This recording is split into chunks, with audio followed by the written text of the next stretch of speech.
I recently purchased a pair of Chanel Slingbacks from Queen's Luxury on Instagram.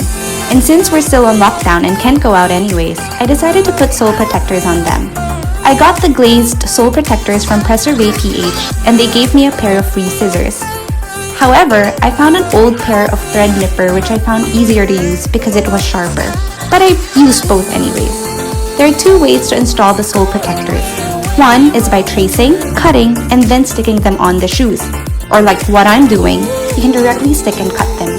You can have Preservee PH install them for you for a fee, but I was too stingy and I had time to kill anyway, so I did it myself. I find installing the sole protectors on the high-heeled Chanel Slingbacks easier than on the Hermes Aran because of the tricky flat curve on the Arans. I actually ended up scratching the wooden portion of the heels of the Arans, but whatever. It was my first time installing the sole protectors anyways, so yeah. I hope this was helpful. Drinks you had.